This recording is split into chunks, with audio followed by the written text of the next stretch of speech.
Central London, the heart of the London for the tourists and the visitors.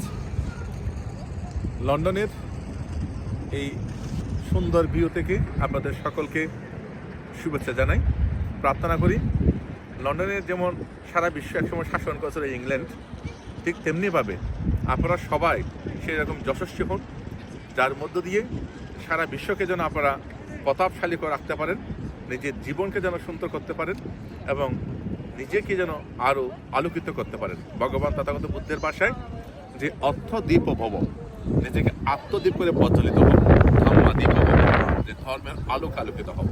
যে যার যার ধর্ম পালন করুন এবং ধর্ম পালনের সাথে সাথে আপনারা নিজেকে আদর্শ মানুষ করে গড়ে তুলুন এবং নিজের ধর্মকে আপনারা নিজের অন্তর থেকে শ্রদ্ধা করুন, প্রতিপালন করুন।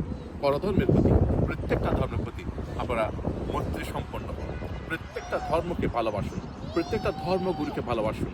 আসুন আমরা মনুষ্যত্ববোধে জাগ্রত হই। এই সভ্য মানুষেরা এই ইংল্যান্ডের মধ্যে, লন্ডনের বুকের মধ্যে যারা আছেন, সবাই এখানে এত উদার, এত মানবিক, এত মানবাধিকার সম্পন্ন এবং প্রত্যেককে নিয়ে এখানে এই লন্ডনের মধ্যে এখন দেখবেন প্রত্যেকটা ধর্মের বাস এবং প্রত্যেকটা ধর্মের মানুষের ধর্ম পালনের যথাযথ স্বাধীনতা।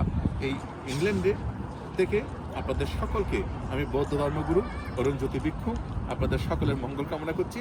এত সুন্দর ভিউ এই দেখতে দেখতে আপনাদেরকেও মনে করলাম যে আপনাদেরকে একটু দেখাই। সেই জন্য দেখতে পাচ্ছেন যে আমাদের টাওয়ার অফ লন্ডন, কিছুক্ষণ পর আমরা লন্ডন ব্রিজে যাব। তার মধ্যে এই যে কুইন্স প্লেস থেকে শুরু করে, ওল্ড কুইন্স প্লেস থেকে শুরু করে এত সুন্দর ভিউ, এই লন্ডন, এত সুন্দর ওয়েদার, মন প্রসন্ন হয়ে যায়। যত মৈত্রী সম্পন্ন হবেন, যত প্রেমময় হবেন, তত মন ভালো থাকবে। দেশ বিদেশ আপনাকে হাত ছেড়ে দিয়ে ডাকবে। মানুষের প্রতি ভালোবাসুন, মানুষকে ভালোবাসুন, নিজের বাবা মাকে ভালোবাসুন, নিজের বাবা মার প্রতি শ্রদ্ধাশীল হন, ধর্মগুরুদের ভালোবাসুন, ধর্মগুরুদের প্রতি দায়িত্বশীল হন এবং প্রতিবেশীর সাথে সুসম্পর্ক গড়ে তুলুন। এই ইংল্যান্ড সেটা আমাদেরকে বর্তমানে শেখায়। ধন্যবাদ সবাই।